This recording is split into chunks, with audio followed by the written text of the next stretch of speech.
First of all, before we jump into a few really interesting topics that I wanted to discuss with you, and I wanted to have your take on them, then the first one is actually nutrition at large. I think that, well, you're absolutely one of the brightest minds that I've come across in recent years when it comes to supplements, the interactions between the different nutrient ingredients like vitamins, minerals, how they interact, how they interdepend and intersupport each other. And I've learned a lot from your work. And I think most of us, and I'd like to hear if you agree with it, it's also okay if you don't, that for me, it's food supplements. So first it's food, and then it's supplements. It's like, and I always like to have my supplements personally, and also in the clinic, I try to advise people how to have the most through the plate, through their food, through their nutrition, through their good, healthy habits, and the way they cook and eat at home mainly. Although you can eat out and still do it in a healthy way, but it's a bit more of a challenge usually. And first of all, I'd like to have your take on nutrition. Let's say that you're not ideologically choosing anything. Like some people are vegan for ideological reasons, and I absolutely respect that. I've been a conscious vegan for many years myself. But let's say we have none of that. Just what's healthy for a human being to eat. He doesn't have any specific medical conditions, and what he wants is to maintain good health and longevity and get everything that he can, or as close to that as possible, through the plate, on the plate. I agree with the food comes first approach. So I would call my approach a food first approach, which is I mean, food first means that you should try to get everything that you need from food, but it doesn't preclude the possibility that supplements could be of some utility. And in fact, probably a lot of people could benefit from some supplements, although even most people that could benefit from some supplements probably should not even be thinking about it until they have fixed their basic diet, to first try to get everything that they can from food. So that's how I would outline what I mean by a food first approach, which I think is basically what you were just saying as well. There's, I guess, three main reasons for that. Is that there are a lot of nutrients. So what there's a lot of nutrients that are in different forms in food that are superior to the forms that are typically in supplements. A second one would be that there's a lot of nutrients that just don't fit into supplements, and you cannot get enough no matter how many supplements you take. And the only efficient way to get some of those nutrients is from food. And then the third reason is that because of the synergies and antagonisms and all the potential interactions, you do not necessarily guarantee yourself a perfectly balanced nutrient composition by eating whole foods, but you do massively protect against the errors that you could make with creating imbalances by injudicious use of supplements. And so for those three reasons, I think those are the primary justification for the food first approach. So to give some examples, uh, the first principle is that some nutrients are just of different types in food than what you would get in a supplement. Now, this isn't necessarily the case because you can pay more money to get higher quality ingredients in your supplements. But what happens is you wind up paying an arm and a leg for that if you try to make everything perfect on everything. So the average multivitamin that someone is using, if they go to the drugstore to purchase one, or if you just look at the data on what are the most popular ones, these have, for example, pyridoxine, which is an inferior form of vitamin B6 to what you would get from natural foods, which is pyridoxal and pyridoxamine. And there are other examples of that. Not to talk about magnesium and what we get, like the most common supplements in Israel, at least, they're going to be magnesium oxide, which would not be my magnesium of choice if I'd buy a supplement. And most people are just not educated enough to even know the difference. Yeah, I agree with that. Although I think that is so when you're dealing with minerals and you're talking about the ideal mineral salts, I think it is a somewhat different thing than when you're talking about the forms of vitamins. So magnesium is an element, and elements cannot take on any complexity beyond the simple element, whereas vitamins are molecules, and so they take on a very complex structure that is not interchangeable between the different forms. So when you take a mineral, you have different salts, and you can have magnesium oxide, and you can have magnesium citrate, and you can have magnesium malate, and so on.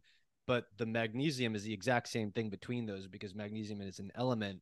And I agree with you that magnesium oxide is a cheap form and is the inferior form, although that has more to do with the bioavailability of the magnesium than it does anything else.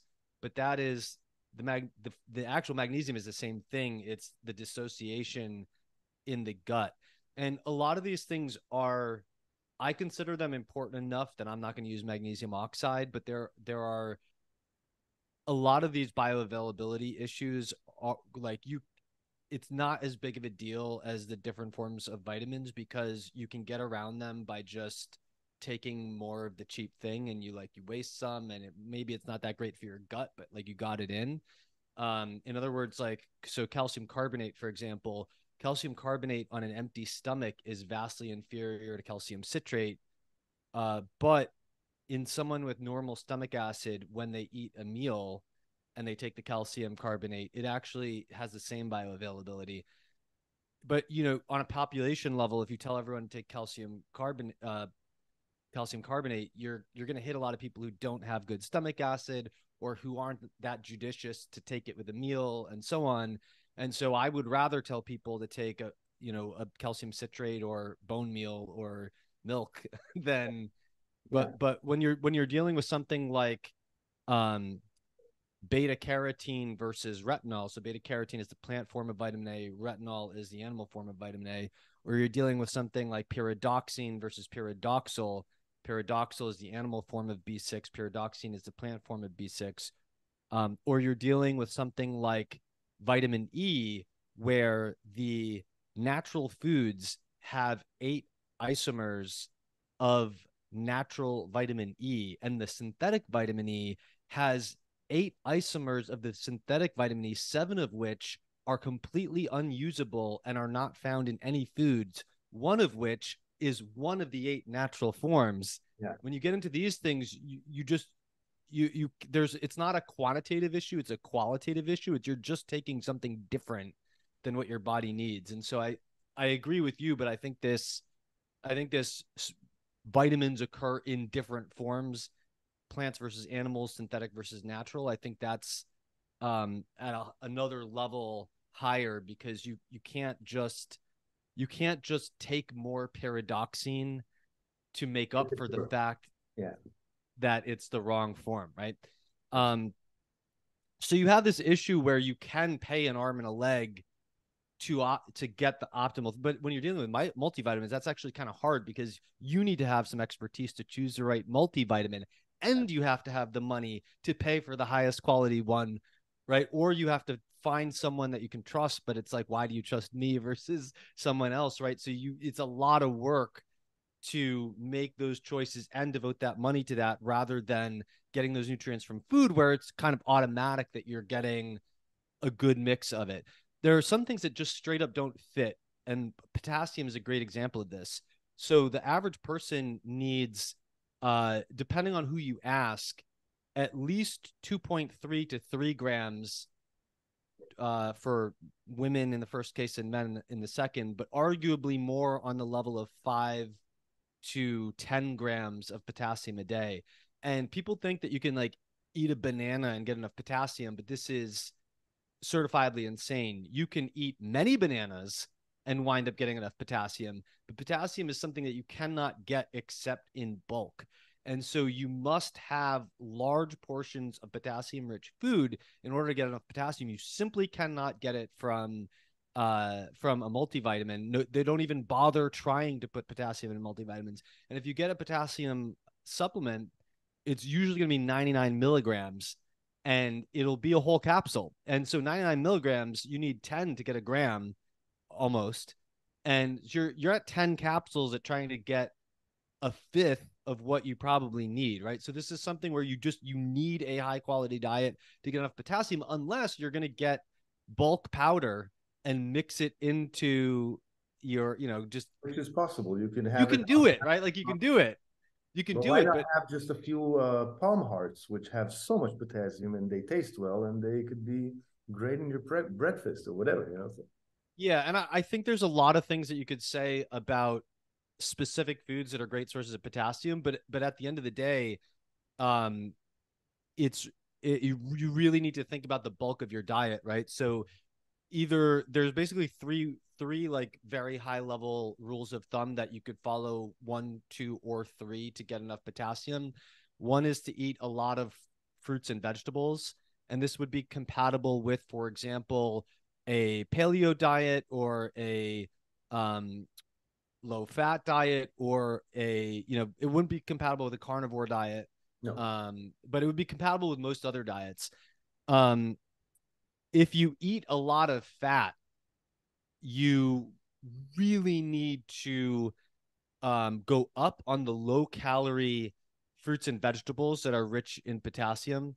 But if you're on like a carnivore diet, if you focus on lean portions and you stew your meat, you can also get enough potassium, because lean fat does not have any potassium in it, but the lean portions of animal foods do. And you lose half the potassium when you cook a food if you ditch the juices. Yeah. But if you were to mostly eat like stewed meat, you could get enough potassium that way. And then if you're if you're eating a lot of starches, you really need to make your potassium decisions based on shifting away from refined grains and towards tubers and legumes and stuff like that. So for example, if you're on a high carbohydrate diet, whole wheat bread is very low in potassium, but white bread has none. If you replace that with potatoes and lentils, you can eat that type of diet and you can get plenty of potassium. So there's many ways to get enough potassium, but none of them are just eat like 2 or 3 of X. Yeah. Right. Like 2 or 3 of X Never superfood can help you, but you need some version of a good diet, period, to get enough potassium. Yeah. And then there's things like let's say zinc, right? So one of the problems with high dose, and this is an example of the third principle, that a whole food diet is intrinsically robust to your own operational errors. So if you take zinc, it's very famous within nutrition science that zinc can induce a copper deficiency. What's not so appreciated is that zinc has the capacity to induce a deficiency of any other positively charged mineral. And copper is just the most well-studied example. There's also some studies on iron, but if you look at the mechanism, zinc is increasing an endogenous chelator that can bind to all positively charged minerals. And even sulfur, which is negatively charged, gets sucked up to become part of that protein. So you can cause an imbalance if you take high dose zinc, you can create an imbalance with many other minerals. But if you take a zinc superfood like oysters, it's not that you cannot create any imbalances. It's that oysters have copper in them, and they have iron in them, and they have sulfur in them. Balanced. What you're saying, right? And it's not perfectly balanced. Like I would say, go forth and only eat oysters, but it's balanced enough that if you try to pig out on oysters as a means of boosting your zinc, you have 100-fold less of a chance of creating a serious imbalance than if you try to boost it with a zinc supplement, right? Yeah. So those actually, to kind of make the point, is what you're saying, that eat real food, it's already balanced by nature, and more than that, that it's much easier to overdose any kind of nutrient when you're supplementing it than when you're eating foods altogether. Yeah, I would caveat that by saying it is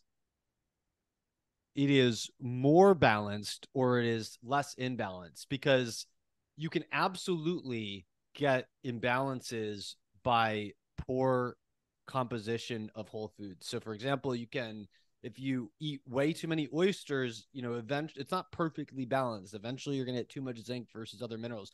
If you eat too much liver, you're going to get too much vitamin A versus vitamin D. You're going to get too much copper, right?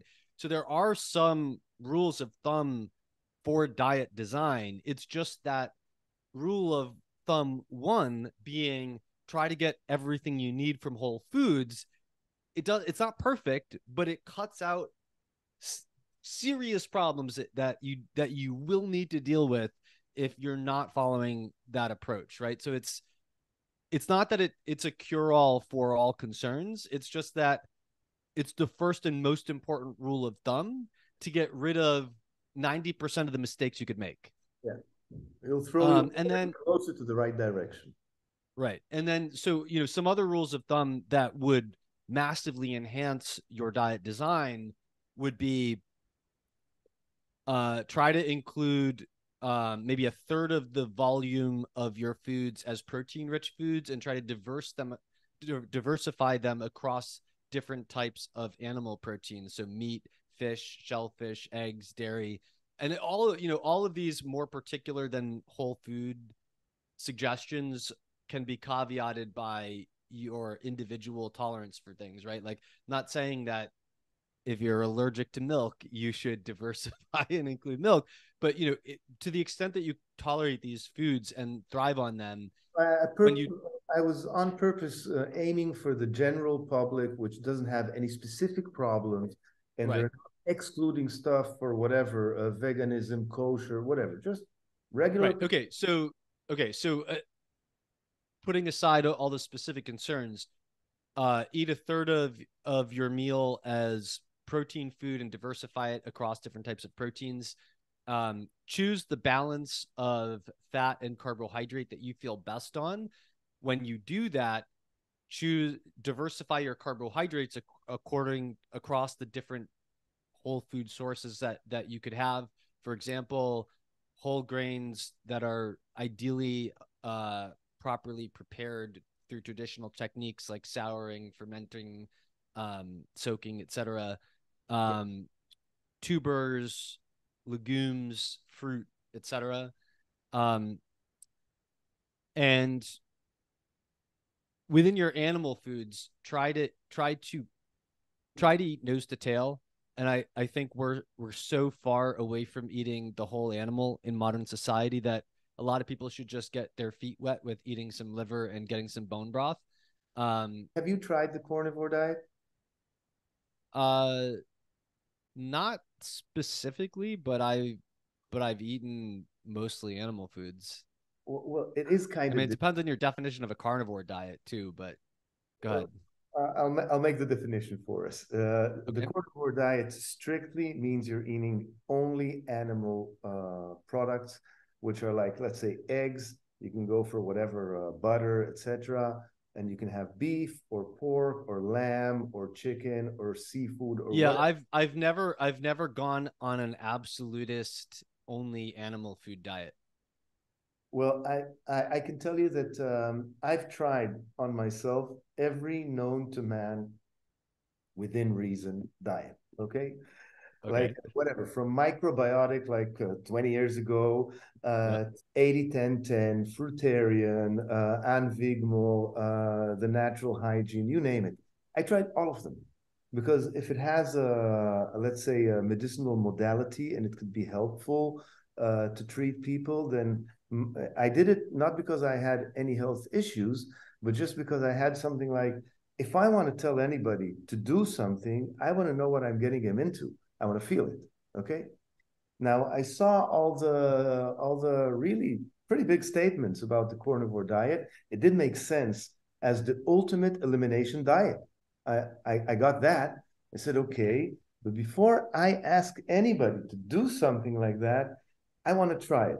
So I decided to go 90 days, strict carnivore. I did it not so long ago. I did blood works and I did antibody tests on myself just to see what happens before and after. Okay.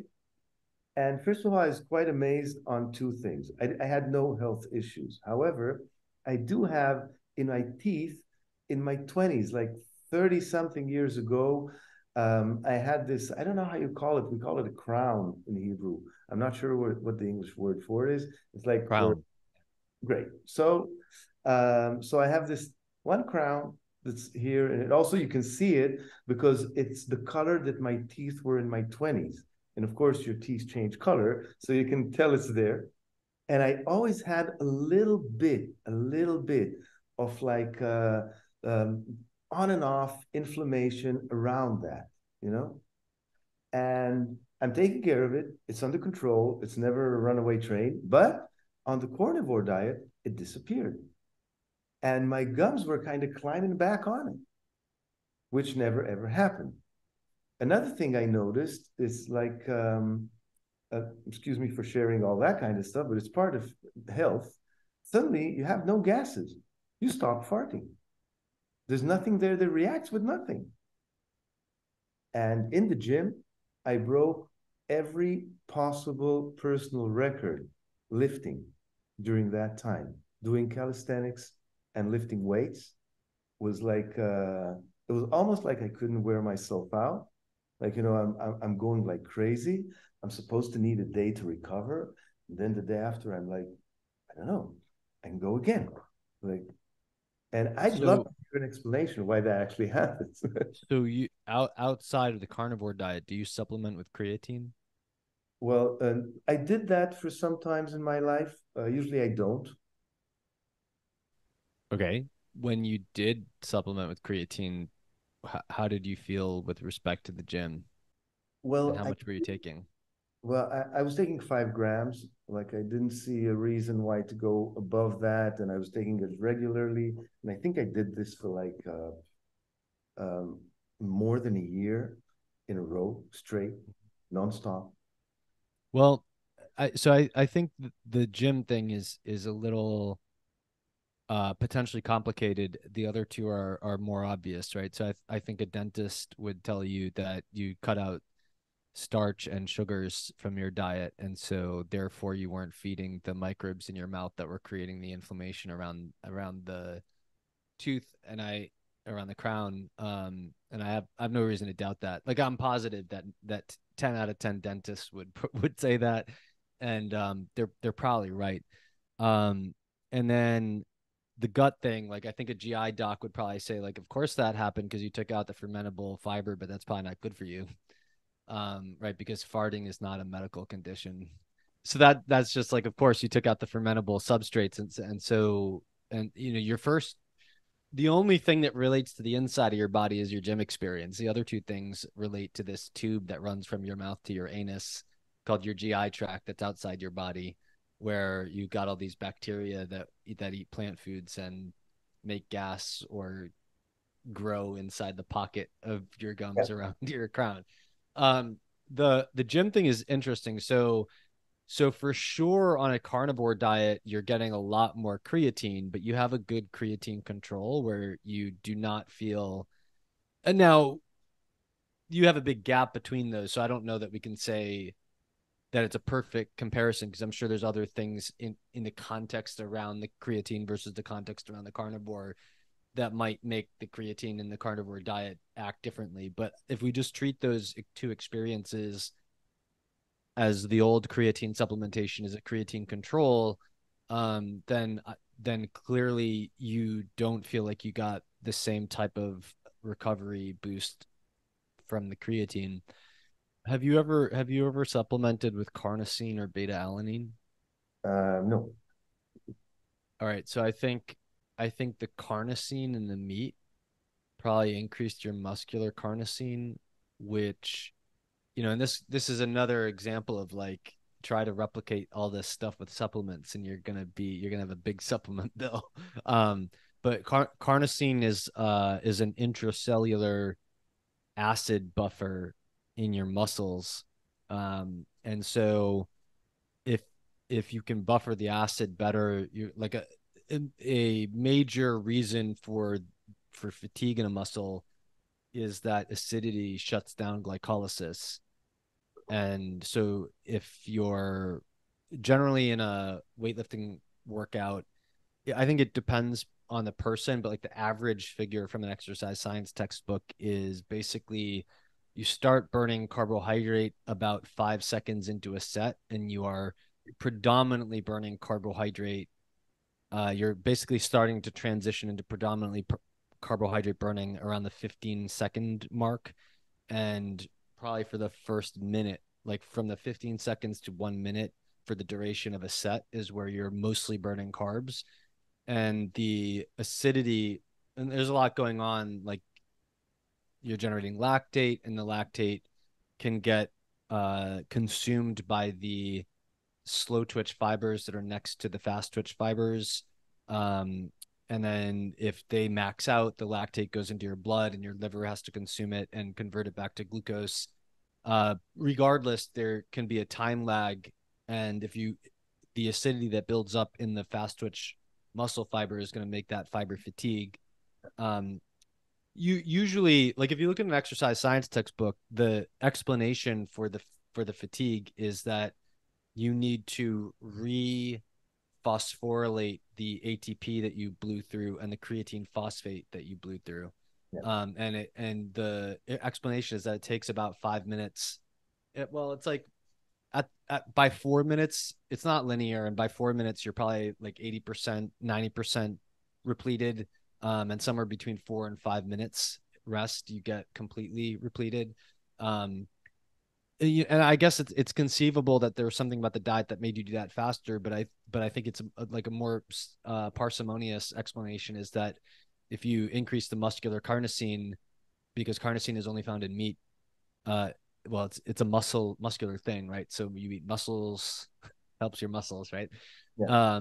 The carnosine will improve your acid base buffering and will make you less dependent on clearing all the acidity from the muscle, and that will reduce the time that you need for recovery.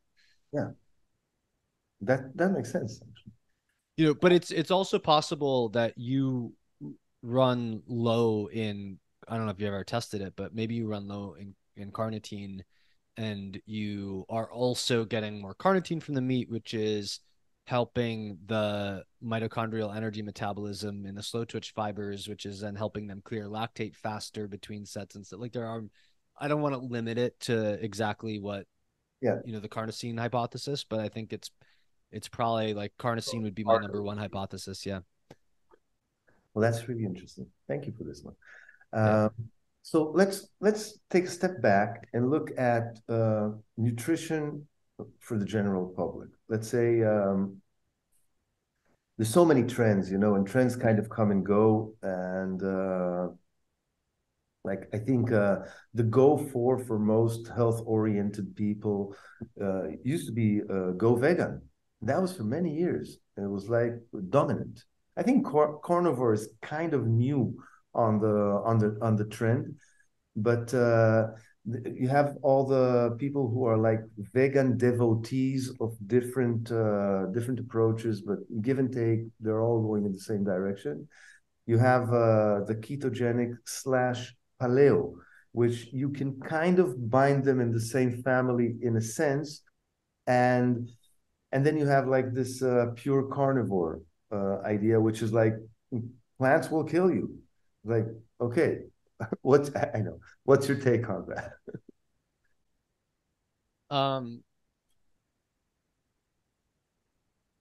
I feel like you are asking me one question and then leading me down a different path. So I don't like if your question is, well, I feel like you ask two completely different questions. One is how should the general public think about nutrition? And then the second question is, what do I think about all these trends? Right? Like, I don't think they have anything to do with each other. Great. Let's split it into two, because I think, I'll tell you why I do tie them together. I mean, my advice to the general public is definitely not to pick one of these trends. My primary advice wouldn't have anything to do with whatever popular fad is going on. Yeah, but you know how people are. Like, I think you're even an exceptional individual that has an awful lot of knowledge about these things. But when a person just the girl next door or whatever, empty a bus or a subway in New York and take the population there as the example. When they read a book, which is really kind of talking about some trend as if it's really, this is the answer, and they back it up with all the science, in many cases, cherry picking the facts that support their thesis, right? And it makes so much sense, and it convinces you to just go for that. And then a few years later, you read another book, and it says kind of quite the opposite. But again, it makes all the sense and brings in all the science to back it up. And if you don't have your own knowledge to kind of test this with, let's say, a little bit of healthy skepticism, then you're like a leaf in the wind. The wind goes there, you fly there. The wind comes back, you fly back. Yeah, I think most of these people shouldn't be reading nutrition books, right? Like I feel like, and I say this is kind of ironic because I am trying to make my book something that someone would pick up in the bookstore and flip through it and decide they want to buy it. But if I'm just giving like honest advice to, and I get, I have normie friends, right? So I get like questions about nutrition from people who are not nutrition geeks, Yeah. But I think the vast majority of like pop science nutrition books are primarily consumed by a nutrition geek circle of people, right? They're not like, you don't ride the subway and like peer over at what that person's reading and it's a new paleo book. Like that might happen once in a while, but it's usually not what they're reading, And so let me first say that I think one highly useful rule of thumb for the person who is overwhelmed by all these different books they could read is that you should probably follow the diet that leads to the most effortless optimization of body composition without causing any negative symptoms. Okay, so the reason I add the caveat at the end is because on my Facebook, someone who is a nutrition geek whose husband is not one was talking about how her husband lost 80 pounds on a keto diet, but had this cyclic vomiting problem that he has got much worse. Oh. And, she and I both think that he has some kind of metabolic disorder. But, so for like, if that happens, like that violates the principle that you should do whatever leads to the most effortless optimization of body composition. But usually that doesn't happen.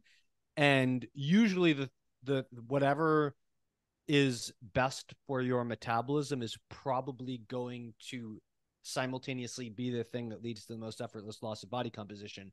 And so you can do a lot of genetic testing and you can do a lot of book reading and you can do a lot of metabolic testing and whatever, but so for example, one person asked me, I have polycystic ovarian syndrome and I'm trying to figure out what to do. And like, yeah, I know I'm overweight, but I tried keto and I just got fatter. And I was like, well, have you ever done anything that helped you lose weight? And she was like, well, I did Weight Watchers a long time ago and I lost a lot of weight. And I was like, maybe you should just go back on Weight Watchers because I think there's dramatic differences I'm actually buried in a spreadsheet right now with some new data that came out on rare genetic mutations that collectively are common, right? So the average human being, let me put it this way, on average, each person has 1.6 mutations that are associated with where the specific mutation is associated with a clinical genetic disease, and the frequency of that mutation is at maximum 1 in 100 people and is often 1 in 100,000, 200,000, 300,000. It's just that there's so many, they're all spread. And like usually you have to have 2 of these to have a disease, but I'm going through and I'm classifying them all according to how they impact nutrition. and I think it's going to come out as something like, probably something like 20% of people have fundamental genetic intolerances for a particular macronutrient that would make them, do much better on a low fat diet or do much better on a low carb diet or whatever. And so this is very, very deep in the rabbit hole for me. But what I'm saying is you probably don't need to go down the rabbit hole. You can probably just see if you're overweight and pounds melt off effortlessly when you cut out carbs. You should probably be on a low carb diet. And I would change my opinion if you said, well, the pounds came off, but my hands and feet started tingling. I would modify it, right? Yeah, but sure. To the extent that you also feel fine and something in your brain says, oh, you don't need the 20 pounds of visceral fat that you're carrying around, you should do that, right? And so the problem is that there's so much confirmation bias because there are so many people that do better on a low carb diet. There is plenty of confirmation bias for the insulin carbohydrate hypothesis of obesity, which you just cannot support with randomized controlled trials, even when they're funded by, even when the people who run them are handpicked by the primary advocates of the carbohydrate insulin hypothesis of obesity. But if you look at any of those trials, there's huge error bars around the mean in anything, which reflects that the effect is being hidden by the fact that there's a bunch of other people in that study who do better on a high carbohydrate, low fat diet, right? And so the reason that there's enough people who swear by any of these diets is because there genuinely are differences between people in what they can best handle. They don't know it, but their hypothalamus knows it. And you don't need to get your prefrontal cortex to understand it. You just need to find a diet where your hypothalamus is like, all right, we're down 20 pounds. Right. And so I think that's a much better rule of thumb to, like, I guess the rule of thumb would be this: test the book against your waistline. What you're saying is add to all the knowledge some trial and error. See how it personally feels for you. Like, yes, but I think I'm saying a little bit more than that. I'm saying that there's probably and then there's some people it just doesn't matter. And those people get caught up in these mythologies. And those are the people that need to be told about calories. And so there's especially in the fitness bro community, there's the evidence-based fitness bros believe that anyone who claims that cutting calories doesn't make them optimize their waistline is lying to themselves and or others. And there's a bit of that. You mean the calories in, calories out? Right. This is all it's about. Well, look, calories in, calories out is a truism based on the first law of thermodynamics, and it cannot be false. Yeah. The question is, how useful is it? It's mainly useful as a check against magical thinking, right? So the person who should be told about CICO, calories in, calories out, is the person who's like, why am I getting fatter on keto when I'm not stimulating any insulin? Because you're eating too much fat, right? Yeah. Like, but someone doesn't need to track calories if they just cut out the carbs and then boom, their waistline goes down, right? So those of us who understand nutrition need to be able to reconcile all these things so that we can come up with a better understanding than just falling into some tribal camp that matches whatever optimized our waistline. But I think, the person who's walking off the bus, who walks by, this never happens, but the person who walks off the bus and looks at you and is like, how come I'm fat, you're not? What can I do? They should probably, I would say, like, first experiment with some of the dietary approaches that are out there. Try cutting the carbs out, try cutting the added oils out, and judge judge the results by what causes you to feel the most energetic while your waist goes down the most, right? Like feeling energetic, not looking fat.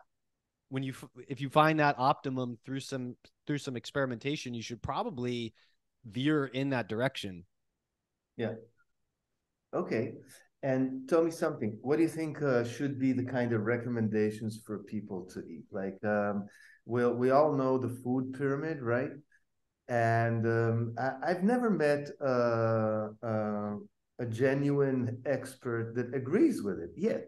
You know, it's like so. So what should it look like?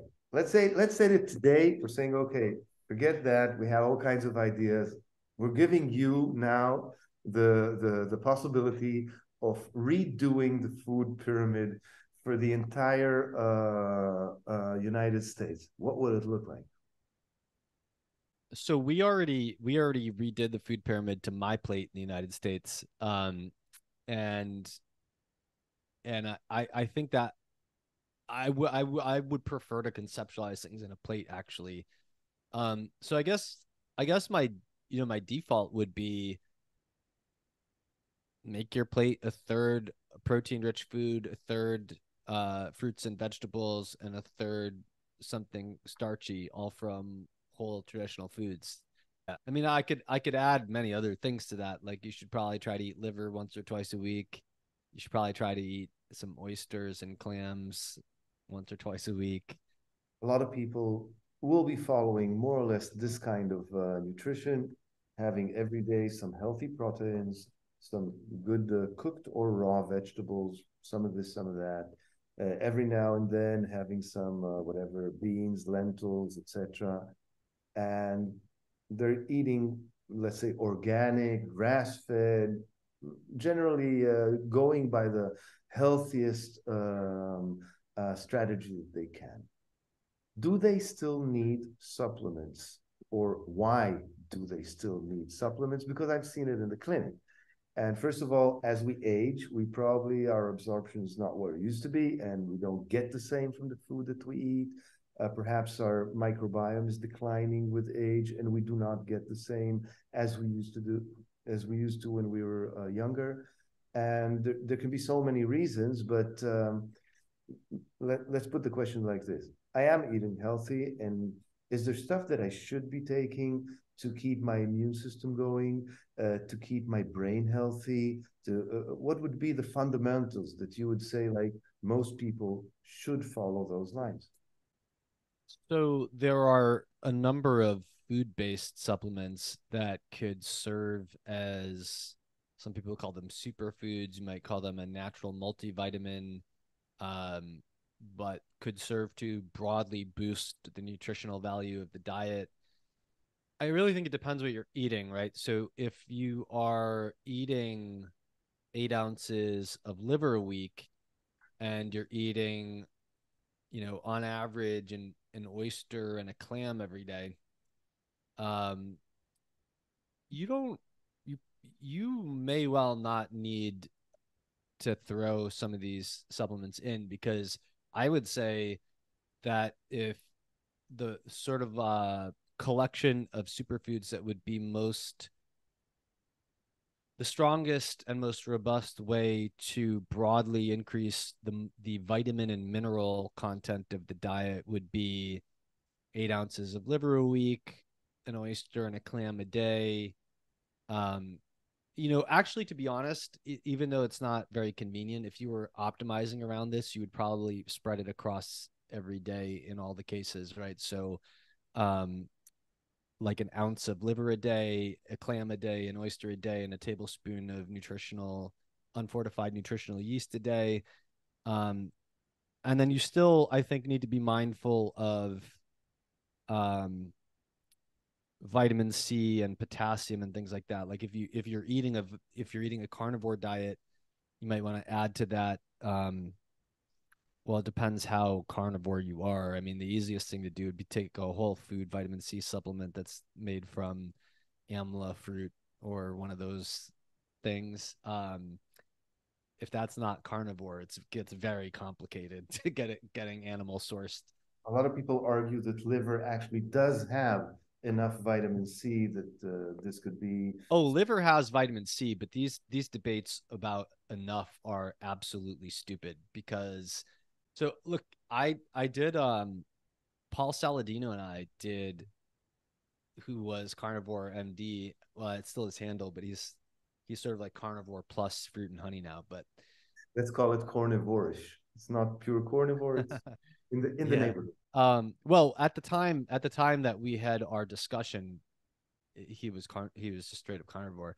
And we had a 5-hour discussion, but I think it was a very good discussion because we didn't make it about trying to debate and game each other, but we had a running Google Doc where we laid out our outline and we went back and forth on that until we each, understood had the references at hand that the ideas were coming from and cleaned up any clarity so that when we were talking about it, there was no gamesmanship or one-upping each other with gotchas. And so one of the things that came up was these old papers on like the minimum vitamin C that you needed to prevent scurvy. And yeah. Paul gives me one of these papers and I write back to him, I'm like, Paul, you realize that in this paper, one of the most sensitive signs of scurvy was that the guy had a heart attack. And, I come away from that being like, why on earth are you trying to eat the minimum amount of vitamin C needed to prevent scurvy when the first sign of clinical scurvy could be a heart attack? Yeah. It just doesn't make any sense that you would even be thinking about how can I get down the amount of vitamin C I need to the level of the minimum to prevent scurvy. That's just a stupid approach to getting vitamin C. Like I just don't care if it's enough to prevent scurvy. That's not a goal that anyone should have. You should want to be very far away from the borderline of scurvy so that nothing circumstantial could ever push you there. And also the fact that someone can go, another thing that emerges from that is that it takes far less time to develop scurvy when you are coming from marginal vitamin C status. Like if you take someone who has scurvy and then you replete them and then you take the vitamin C back out, they're going to go back into scurvy a lot faster than someone who's been eating a high vitamin C diet for 30 years. And there is a concept called rebound scurvy where you could like suddenly go off a high dose supplement and get symptoms of scurvy from the transition period. But putting that aside, if you just eat a fruit and vegetable inclusive diet for 30 years, you're not going to get rebound scurvy when you cut it out. But you are going to have a massive vitamin C reserve. And there's this mythology that you don't have a storage of water soluble nutrients. That's utter BS. There's no merit to it whatsoever. And you have a storage of every nutrient. And if you go from very well nourished to zero vitamin C, it will likely take you 10 years or more to get to develop scurvy. Really? Because, yeah, that's not to say that you don't develop any symptoms from marginal vitamin C status. It's to say that the fact that you spent 30 or 40 years very well nourished with vitamin C and you've been on a carnivore diet for 5 years and you didn't get corkscrew hairs and bleeding gums and internal bleeding does not mean that you're never going to get scurvy. What you're saying is more than that. You're saying it doesn't mean that you did get enough from your diet because you did have some storage there, or you do have some whatever ability to sustain carnivore with no vitamin C supplements for a longer time. Well, look, the other problem is that the carnivore diet is not zero vitamin C. There's vitamin C in liver, there's vitamin C in shellfish, there's vitamin C in kidney, there's a lot of vitamin C in the adrenal gland. So I mean, even Sean Baker on a steak only diet is getting some vitamin C. But like Paul Saladino is getting a lot of vitamin C when he was before he was eating fruit. His carnivore diet was nose to tail designed and he measured his plasma vitamin C and it was very good. I don't know if it would stay there, but it was very good. And so the issue is,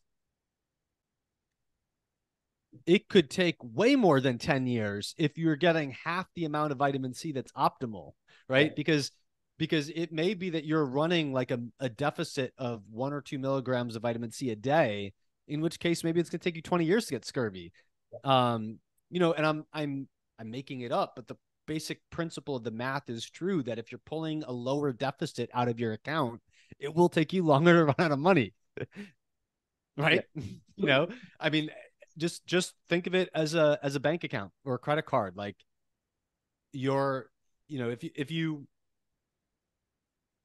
you pay off everything on your credit card but $1 forever, someday you're going to get an overlimit fee. This is going to take you very long compared to the person who's not paying off anything. What we're saying is actually your baseline really does matter. Where did you start from? Well, your baseline and the magnitude of your deficit are the two things that matter. Are there any nutrients that you think that as we age, we must take? It's like there's a few consensus like about pregnant women.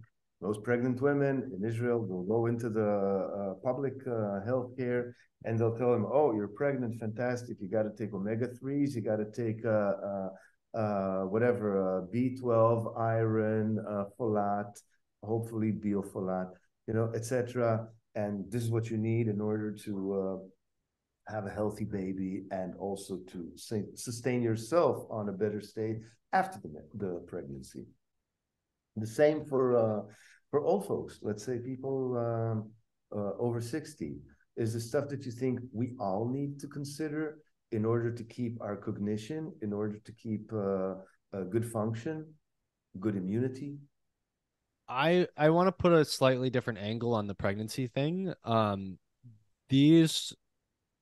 Pregnancy is 100% guided by a public health mindset that tries to minimize rare problems by giving everyone supplements. And so, for example, I don't know what they do in Israel, but in the United States, they give babies vitamin K shots that are meant to save somewhere between 1 in 100,000 and 1 in 200,000 babies from rare brain bleedings. But folate is the same thing, right? Like, I don't remember off the top of my head what the incidence of neural tube defects was prior to the widespread recommendation of folate. But the widespread recommendation of folate to include in a prenatal vitamin is not based on everyone needing more folate. It's based on the rare neural tube defects are prevented when everyone takes folate, right? So it's like a precaution. Huh? It's like we're doing it just in case. I don't think they think like that. The public health conceives of populations as the unit of action. And now, I'm not saying that the average pregnant person doesn't need to watch their folate. I'm just saying that the angle isn't that everyone needs the folate. The angle is someone needs the folate, and if everyone takes it, someone's going to get it.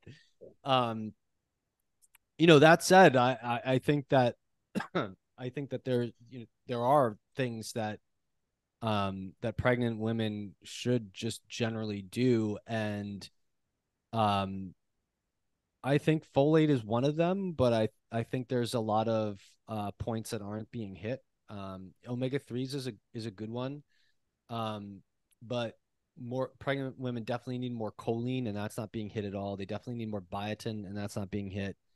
A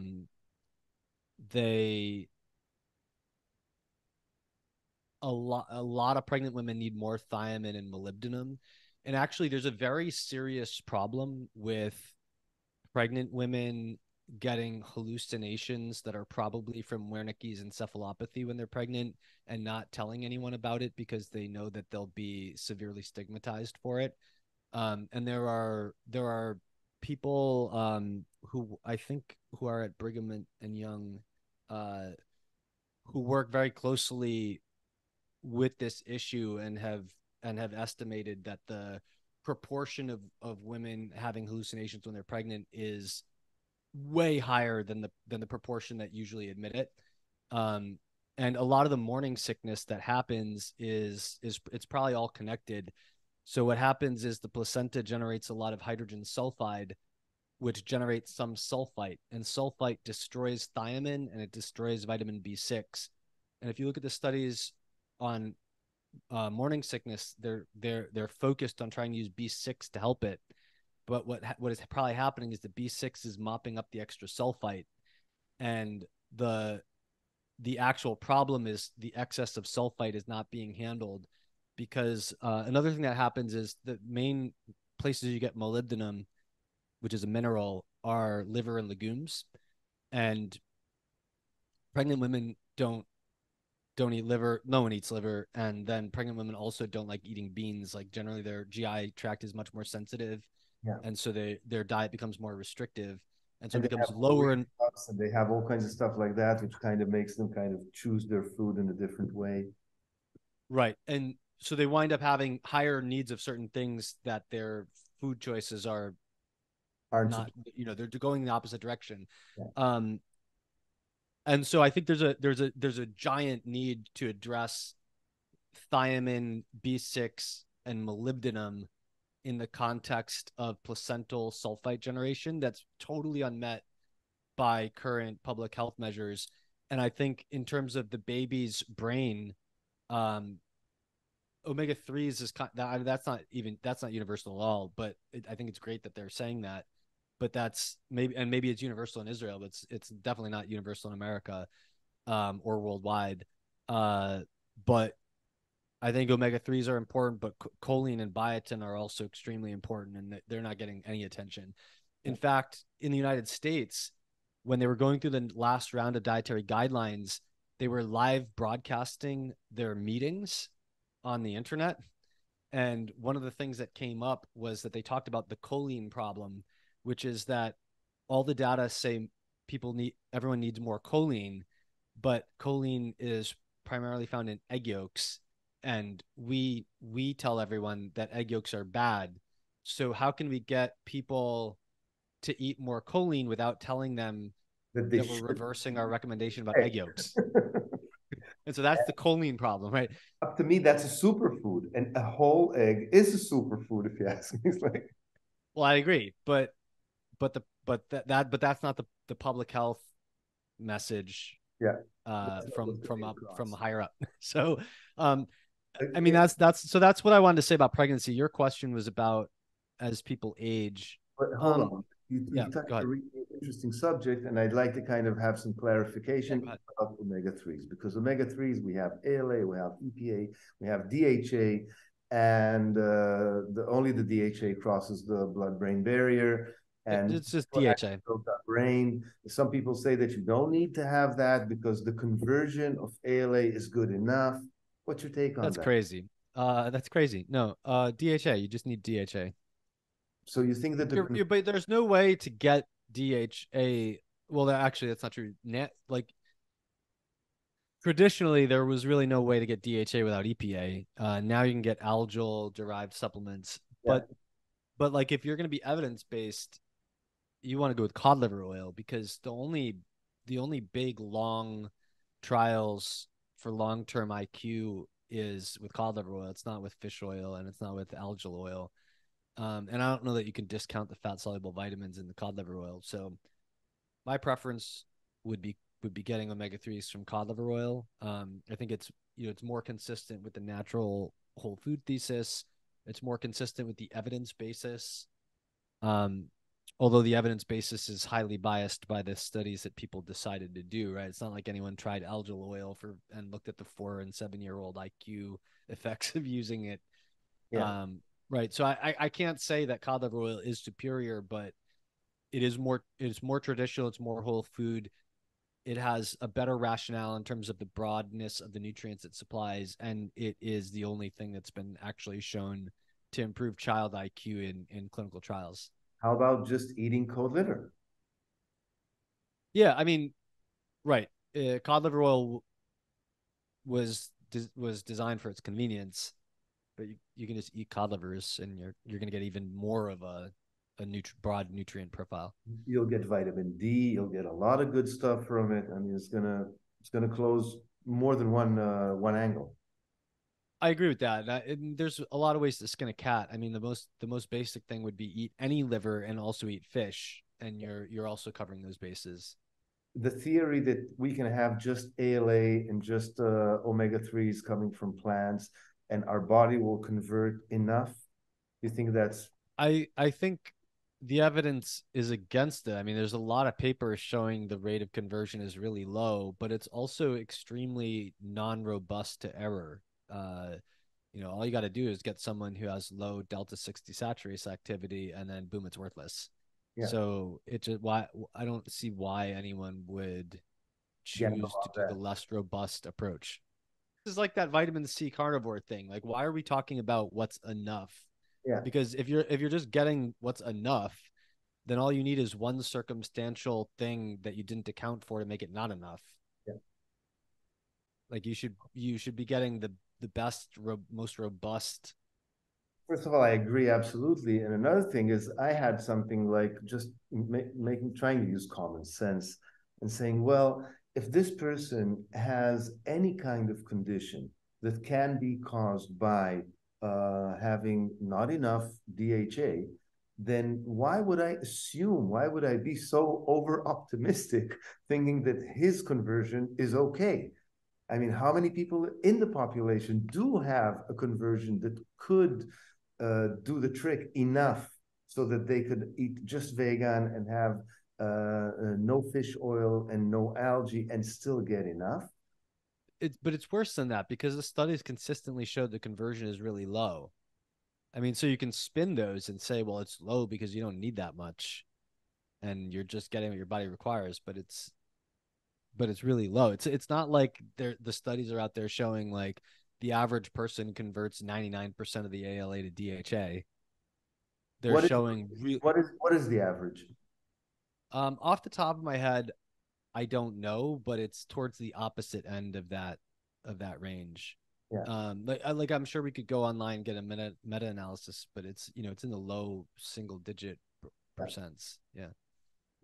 Like I would like to touch a subject which when I told a few of my close circle colleagues that I'm going to do this interview with you, then they all had kind of one big wish.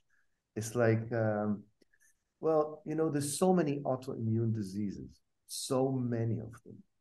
And on the other end of it, let's say it like that. Our immune system has to work in a certain way to keep us as safe and as healthy as possible.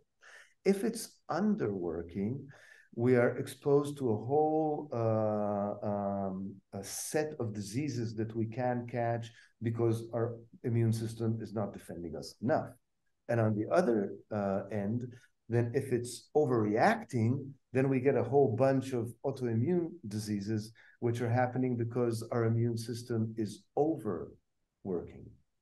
And like, what can we do in order to keep our immune system within the right range of being healthy? I don't agree with that model. I'd like to propose a different one. I think that model is very much how conventional medicine looks at autoimmunity, and that's why there's this. I've been rewatching House MD, the TV series, and there's a recurring motif where someone says maybe it's an autoimmune disease, and then someone else says, but we can't go down the autoimmune route. There could be 180 different autoimmune diseases. That's going to take forever to test them. Yeah. And then House says, no, it won't. Autoimmune steroids. Treat them with steroids. And I think that's it's somewhat simplified, but that is generally how conventional medicine looks at this, which is like, oh, immune system dial too far to the right. Let's push it back to the left. And I think that's not the right perspective to look at autoimmune disease. I also There's another camp that thinks that the immune system gets very easily confused, and so there's molecular mimicry hypotheses that are like, oh, well, wheat gluten looks just like your thyroid gland, and so the immune system gets confused and sees the wheat and attacks the thyroid gland. I also I don't think the immune system is that stupid. So my model of understanding autoimmunity, I think there are several ways that autoimmunity will generally happen. One of them, so I guess I would say that there are probably three basic causes of autoimmunity. One is a post-infectious autoimmunity that is extremely non-specific, that is driven by a dysregulated immune response that is mainly resulting in so much autoimmunity because there's been widespread tissue damage. And when you have tissue damage, the immune system will look for the cause. And when it sees tissue damage, and the immune system has what it calls damage associated molecular patterns. So it looks for the footprint of tissue damage. And then when it finds things that are right next to it, like a forensic scientist, it says, aha, these footprints match that. He must have done it, right? And so when you have an excess of tissue damage, the immune system can start, searching for many causes, and can associate those damage associated molecular patterns with all the things around it. And that, I think that's what's happening in, say, a severe COVID case where someone was in ICU, and while they were in their severe COVID case, they had over 200 different autoimmune diseases based on the blood results. And then most of them calmed down afterwards, but they still had very broad-based, maybe it was 6 targets or 8 or whatever, even after they recovered. And so I think that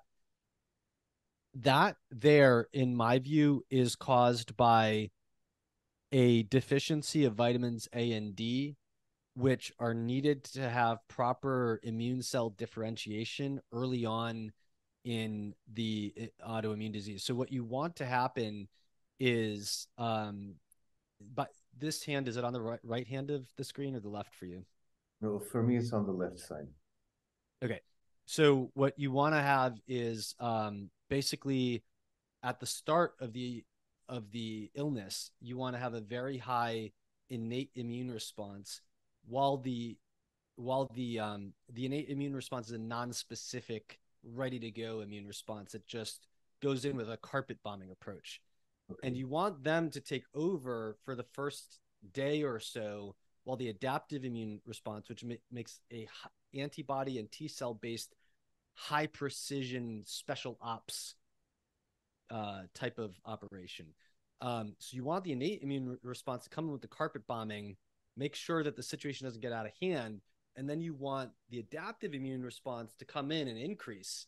And around day 1 or 2, you're getting the crossover where the adaptive immune response takes over and the innate immune response starts to die out. If that regulatory smooth rhythm does not happen at the beginning of the illness, what happens is you get way too much carpet bombing. And when the adaptive immune response comes in late, all it sees is destruction everywhere. And it has not trained itself to have a highly specific, pathogen-specific response. So it came after everything burned down and was like, who done it? Yeah. And it just doesn't have the evidence necessary for high precision anymore. And so it launches a mediocre, low-level response against anything that might have done it. Yeah. And I think that's where you get this post-infectious autoimmunity. And the solution to that is to have a very good nutritional support, especially with vitamins A and D, going into the beginning of the illness, like you're already well-nourished, so that you get this proper rhythmic rise and fall of innate and adaptive immunity the way it's supposed to. And what you're saying is your immune system needs to have all the building blocks to perform well. If it doesn't have that, then it's kind of more likely to go off. That's right. Or to stray off the right path of treating the problem. That's right. And then there are also other specific examples with more tissue specific infections that could happen. So for example, it's highly probable that in celiac disease, like if you look at the celiac genes, most people who have them never get celiac disease. And you know, it's like 2% of the people who have the have the genes for it get it. And Yeah. I think gut infections are probably a major driver of that, because the gut infections, and it's probably very similar in terms of the things that you need to have there to provide the proper immune response to the gut infection. It's just that because it was a gut infection, you didn't have a broad systemic launch against internal autoimmunity. When we're touching on celiac, don't you think that that's also something to do with overexposure? Like, let's be honest. I mean, most people in the Western world, they go to school and they have a sandwich every day, and very few of them walk around with a box full of zucchini, which also has lectins of different kinds. Just you're not overexposed as much.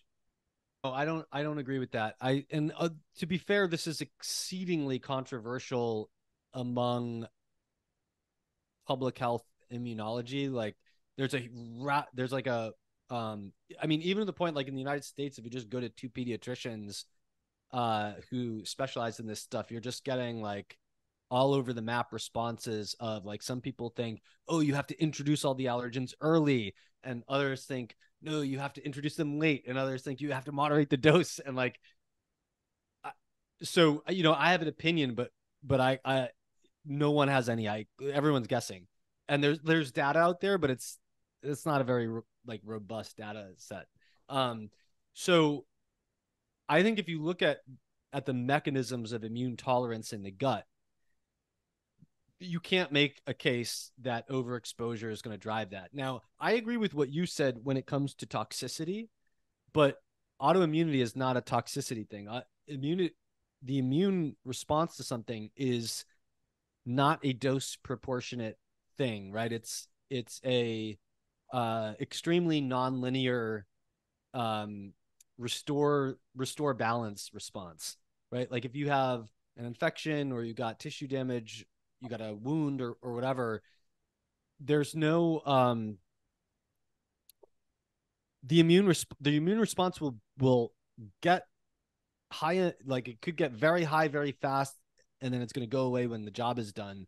So it's a very, whereas like if you have toxicity, you're going to have a like a rate limiting ability to clear cyanide. And so, you know, you ate 5 Brussels sprouts and you feel great, but you ate 50 and you puked, right? Yeah. That is not an immune reaction. That's a dose dependent toxicity response. So in the gut, when you form tolerance, I think a lot of people believe that tolerance is the default state and it can be disturbed. That's totally backwards. So the default state is to not tolerate anything that's foreign, and tolerance must be taught to every single food protein. And that teaching happens by deliberately not digesting 100% of the proteins in the food and then taking them into the gut associated lymphoid tissue. And in the context of a pro-tolerance biochemical milieu, the helper T cells will tell the killer T cells and the B cells, they'll say, this is food. Don't touch it. Yeah. Right. And so it's the mechanisms strongly support the you want to be exposed camp within that controversy. And I don't see how overdosing on the thing changes that. What changes that decision making in the gut associated lymphoid tissue is when two things. One is that the biochemical milieu does not have what it needs to maintain its pro-tolerant state. One of the things that is central is vitamin A.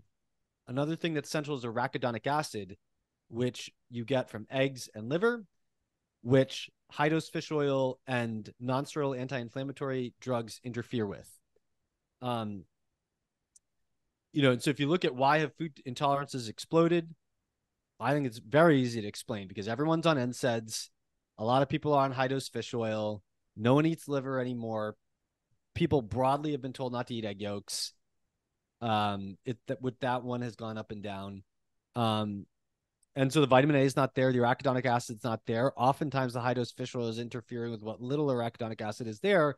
And plus NSAIDs are eaten like candy all over the place. And so I think that's it.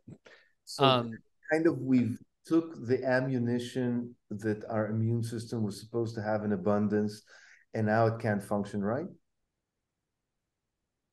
Yeah, we've took away the nutrients it needed, and we've thrown in some other things. And then so it's that biochemical milieu, or a gut infection could also be the thing that initiates off. Like it was supposed to go in, you were supposed to learn to tolerate that thing, and then it was like, why is there an infection here?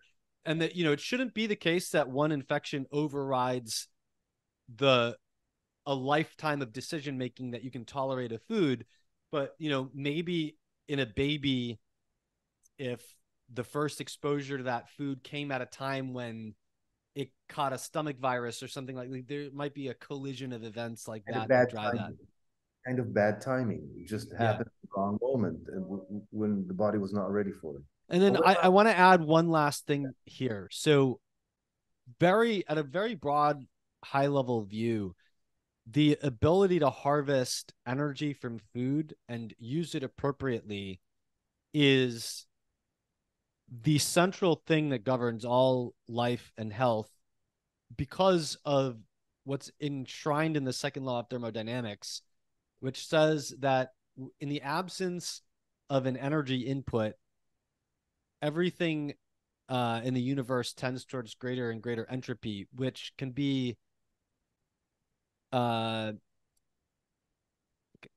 get a physicist or a chemist that doesn't like my definition, but which could broadly be conceived as everything mixing together.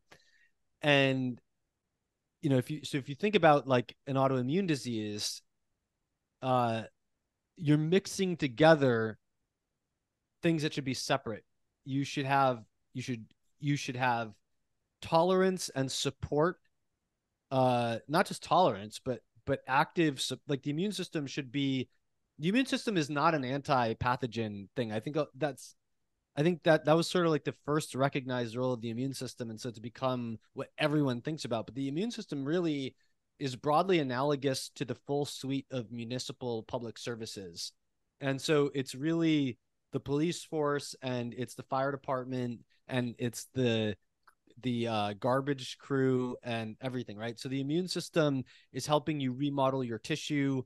If you get fat, it's the immune system's job to come in and rewire the vasculature to your adipose tissue so that you can get more blood vessels going deep into it that would otherwise be become hypoxic from all the fat that you're carrying. If you get injured, it's your immune system that comes and heals the wound, right?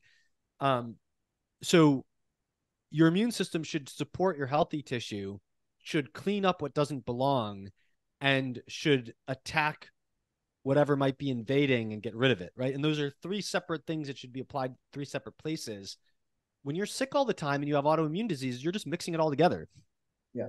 And so I think that they're very broadly cellular energy metabolism, in a very broad sense, like how much ATP are you breaking down and using from your food, is a major driver of autoimmunity, because it's not like, the way that I think about it is energy metabolism is the operating system and everything else is an app, right? So you can have genetic things or life events or whatever that are specifically impacting your immunity, but that is an app that's running on energy metabolism as an operating system. And so when broadly speaking, people's energy metabolism is poor in a population, different people are going to have different quality apps running on it. And you're going to see one app fail first in one person. You're going to see a different app fail first in a different person. And that's why the effects of that might show up as cancer in some people, heart disease in other people, autoimmune in other people. But what's common is that everyone needs to think about optimizing their energy metabolism. And that can be a very deep rabbit hole to go down, but it can also be very simple. And I would take that back to what I said before. If you're one of those people where when you cut the added oils out of your diet, then all of a sudden you lose 20 pounds, or you go keto and all of a sudden you lose 30 pounds and you feel better, that's a sign that you found something without going down the rabbit hole necessarily that is optimizing your energy metabolism. It's very likely that those can be used as signs that that thing will also improve your immunity to infectious disease, lower your risk of autoimmunity, lower your risk of cancer and heart disease as well. What would you recommend to a person that, let's say, they had whatever joint inflammation, and that suddenly became a chronic arthritis, inflammation of the joints, and it kind of happened. It was supposed to clean out. It was supposed to go away, but it didn't. Everybody that's into the plant paradox idea say, well, cut off the lectins, it'll go away. Sometimes they do that, and it doesn't go away. Now, what actually happens? What can they do to kind of get? Yeah, I think there are a whole lot of things that might be relevant, but I think the two like very gigantic elephants in the room are body composition and exercise. And probably the one that's extremely unobvious to a lot of people and is like most people aren't exercising enough, but B, I recently found out that many people who have arthritis are told to avoid exercise, or at least to avoid exercise that makes it hurt, which I think is utterly irresponsible malpractice level advice. Because exercise, I mean, first of all, and I'm not an arthritis specialist, but from what I've read, the entire evidence basis favors exercise being good for arthritis. But like mechanistically, even just mechanically, exercise is stimulating the circulation of joint fluid in a way that it just won't get stimulated without exercise. Yeah.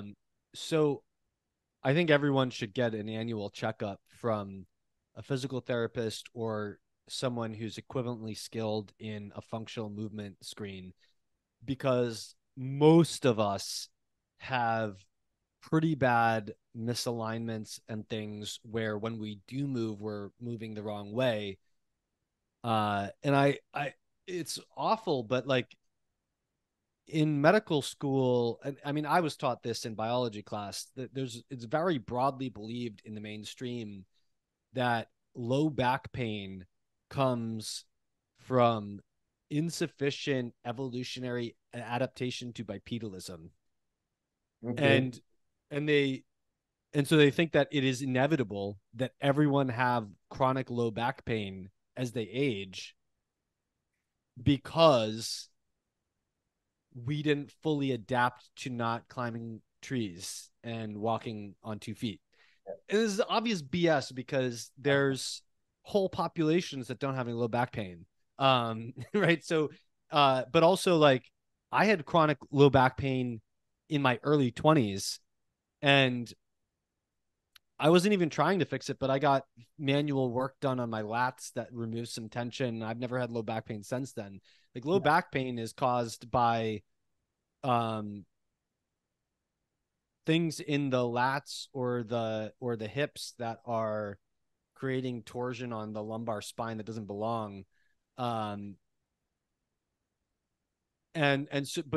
people are just accepting it as a consequence of aging and are getting steroids injected and all kinds of other stuff when it just gets so bad, right? Like all this stuff could be prevented if there was just like you get an annual physical, you just also get an annual functional movement screen, and you get 1 or 2 or 3 tips for the year of what you can do to move better. We wouldn't have this problem, right? And so I think that's a major thing going on with arthritis. I agree with you 300%, because what I can tell you is, I teach medical qigong, right? Which is actually teaching people good posture and exercising, especially the lower back, using your chest bow and using your back bow in order to open and close the body. And we see something which is so evident. This is now like this is the 10th year that I'm running this course. Okay, and we have like I don't know, something like over 800 graduates. If you count the people that will graduate this year, we're coming close to 1,000. I've seen every year at least 10 to 15 people come to the course because they have back pain, okay? And by the end of the year, first year, it's a 3-year course, right?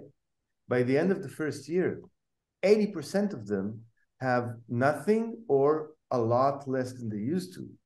And that's just by correcting their posture and simply moving their body in an educated and correct manner. And also part of the stuff that I do is I teach them like how to sit, okay? How to sit on a chair, which chair to pick. When you drive, a lot of people are stuck in traffic jams. Like I have friends in LA that just driving from North Hollywood to downtown LA to work is like 2 hours back and forth. And it's like, and if you sit in an automatic car, right, which most people in the States drive only automatic gears, right? Then Now, yeah, it's not useful, kind of tends to fall to the side and kind of do this. And then you end up sitting like that in a kind of awkward position. And if you're doing this 4 hours a day and you're not doing anything to counter it, what do you expect? well, some people drive like that for style. Okay. Kind of Yeah. but you know when you have a bad habit, it's like, and I tell people even stuff like use your awareness as your main tool to prevent back pain. You're carrying stuff like look at women with their babies. I'm saying women not because men don't take care of their children as much, they should, but we're usually stronger. Like I'm built way stronger than my wife, okay? So if I pick up our 1-year-old child and I hold him here for 20 minutes, it doesn't affect my posture. And a lot of women, what they do, because they get tired and they can't carry the kid anymore, but they have to, then they put their hip, their hip bone underneath the kid. They're kind of twisting their body in order to create some kind of support that they won't have to pick them up with their muscles. The next thing you know, they have lower back pain. But I'm concerned with people, and I have people like that. Like a lot of the people who come to my Qigong course, they'll get better over the first year. Some of them, they have really this, really thick and reddish joints, and you can see they're up in flames. You know what I mean? And they're kind of going on a very vicious cycle where they go on steroids, and they do that for periods. And that really fucks up so many other things in their health. And then they go off the steroids because they feel that they have to do it. They go off the steroids. It starts blowing up again. It becomes really hard to move. And it's kind of, they know that this is bad for their health. They feel it as well. But this is so disabling that the quality of life is being sacrificed so badly. Like,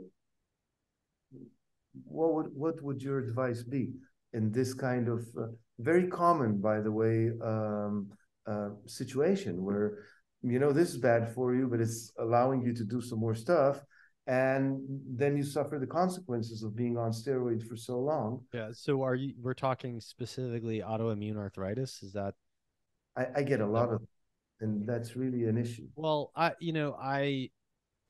I don't know that I would be thinking about the autoimmune component first.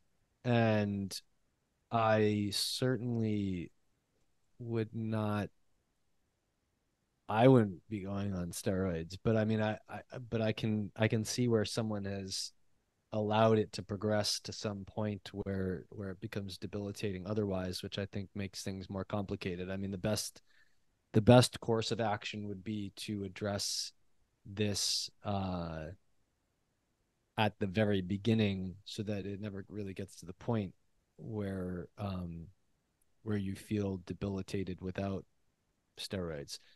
And I do think that there's I don't want to boil it all down to this. It's just that you're probably already hitting the nail on the head with the mindset and activity and consistency thing is probably so central that anything more down the rabbit hole that I can think of is probably not going to help that person who can't get over the fact that 10 minutes of exercise a day is too painful to do, right? Like why should I come up with anything more complicated than that if they can't get square one of like do something that moves 10 minutes a day, right? So I do think it's I mean, there are things like, too much serotonin causes pain avoidance behavior. So, it's probably, who knows, like what, but I don't know. I think that person, I think you're probably already doing what the optimal approach is, which is to try to help the person understand the mindset of doing what little they can and sticking with it. And Opening it taking up it that in way. baby steps. But what about anti-inflammatory herbs, supplements, etc.? Would you recommend them in this kind of? Yeah, I mean, nutritionally, probably getting more collagen and joint related stuff is probably good. Um, so like the components of joint fluid are sulfur based, um, like things like chondroitin and glucosamine sulfates are examples of things that are derived from joints that have some track record of helping in some of the studies. And you can get those naturally if you eat a lot of collagenous tissue, which goes back to the nose to tail thing that we were talking about before. Um, vitamin C and copper are probably good because they help with collagen synthesis, and that's probably like indirectly, in quite indirectly helping. But even those things, like you get more collagen synthesis in a joint if you exercise for 30 minutes after you take it, because the joints are not they're not like muscles. Like muscles are very metabolically active, and so they're very good at taking whatever they need out of the blood. Joints are very passive. They don't have a strong mitochondrial energy metabolism component to get energetic pumping of things from the blood, and they're very dependent on circulating the joint fluid. And so the nutrition is like worthless if you're not exercising because it's not getting into the joints. Yeah. So, you like better nutrition would probably help enhance an exercise approach, but it really has to be exercise centric. I think anti-inflammatory herbs are just, I mean, they're just like a natural version of steroids. And it's like, if you need to look, I mean, even with steroids, like if steroids are what will enable you to exercise, you should probably take the steroids so that you can exercise and then wean yourself off of them. If you will not exercise because it's so painful without the steroids, it would be better to take the steroids for a period of time in order to enable you to start the exercise program with a very specific plan to not become dependent on them and to wean yourself off of them as soon as you're able. But it's just like to get out of the gate, if that's what's necessary. And if you can get the same payload from an herb, why not? Or an anti-inflammatory diet, and reducing omega-6s towards omega-3s, or doing whatever you can to kind of switch it towards. Cut the lectins out. I don't know, whatever. If it reduces the pain and it gets you to exercise, then it's kind a of net benefit.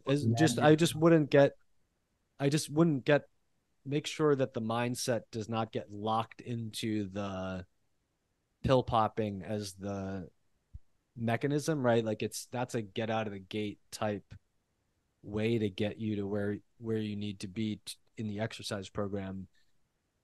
But I think the healthy movement is the prize that you're after.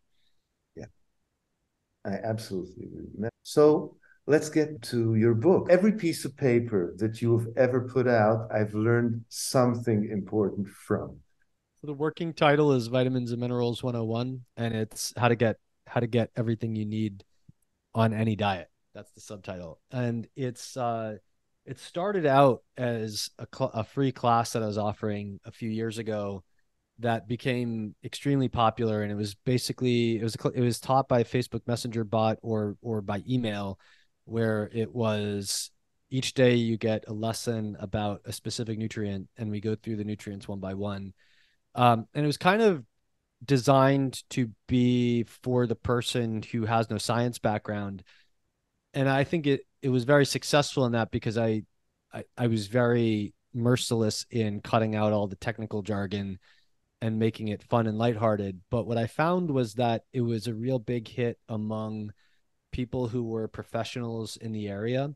And so the person who was, say, a nutrition geek nurse uh would love it because it was, each lesson was a refresher of all the things that they did know, where just all the practical stuff was boiled down in one place. Like if you're a healthcare professional or a nutrition professional, and your go-to place is a nutrition textbook, it's not even for you, even like you can read that because you're the professional, but it's not actually that easy to go there and be like, what are the 10 most important practical points to know about vitamin A? Like opening up the vitamin A chapter of a really good nutrition textbook is actually not the most efficient way to get that. There's 3 parts to the book and they're titled For the Skeptic, For the Curious Student, and Just Tell Me What to Eat. And so someone who's a big fan might want to just read it straight through because it will be a coherent book that you can read cover to cover. But a lot of people might want to use it more as a reference book. And so, maybe someone wants to jump in and just say like, vitamin A is what I need to know about today. I'm going to read the vitamin A lesson or something like that. And the beginning of the book is basically, the first chapter is the tentative title is Why Food Comes First. And it's basically an incredibly expansive argument for what we were talking about at the beginning with the food first approach. And it looks at it from a number of different angles. One is just practical, another is historical. So I go through the history of refined diets as they were tried for people in the context of intravenous nutrition and elemental diets for digestive disorders in rats, when they started making chemically defined diets in order to be able to control across studies for cancer research, and in infants for basically the history of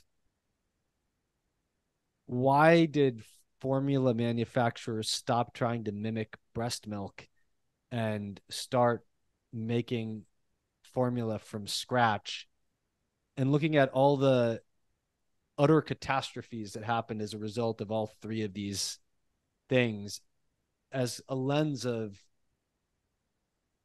this is what happens when you assume that you know what someone needs and you just go for that.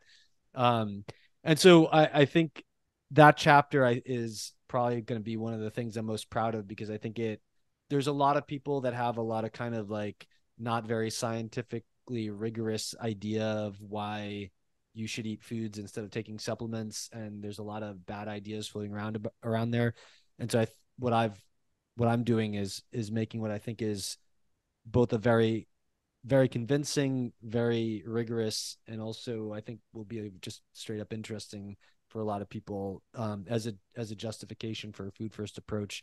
How do we know how much of any of this stuff you should eat? And Very good question. Yeah. and probably I'll title it why the daily value is often not enough, but I'm not very sure about that title. But it's basically going to look at the history of how governmental agencies and scientific agencies have decided how much of these things people need to eat, and all the different ways that you could look at it, and how I'm approaching it in the book, and why what I would say you need is often different than what your food package would say is 100% of the daily value. And then the third chapter in the first part is tentative title is In Search of Nutrient Density. And it's going to look at the promises and problems with a lot of different ways that people think about what is a nutrient dense diet and what is a nutrient dense food. Because I think I guess I would say that one of the principal problems is that a lot of people think about foods outside the context of the rest of the diet. And it's really matters what the whole diet is providing you. But there's also like no one really has a good approach, and I'm trying to make one here, of incorporating nutritional balance with nutrient density. Because you can very easily say that like liver is more nutrient dense than bell peppers. But that doesn't really like give you a very good sense of how much liver you should eat and how many bell peppers you should eat. Yeah. And it can be like you have a big problem, which is like liver does not give you enough vitamin C, and the bell peppers would.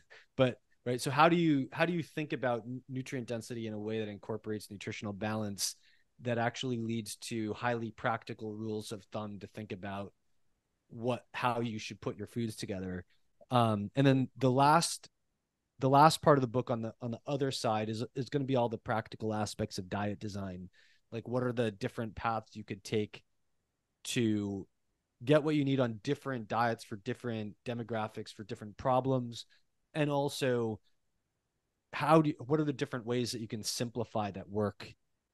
And I'm not a recipe guy. I know that like the standard formula for a nutrition book is like you make a fad diet and then you give all the recipes for it, but use it in that way if you want. What kind of tips do you give there instead of recipes, like how to constitute a good diet? Well, I mean, I guess an example that would fit into that would be what I told you before, which was, if you were going to put together like a superfood list, you could put together an ounce of liver, a clam, an oyster, a tablespoon of nutritional yeast, and like a couple slices of bell pepper would get you X far in, like this much food.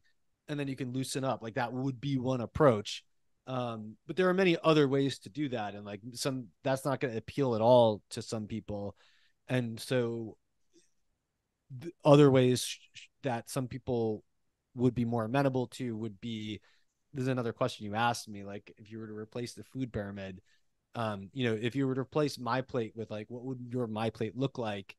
That making some broad rules of thumb for the different types of categories of foods that people can put together is another way that you could think about doing the same thing.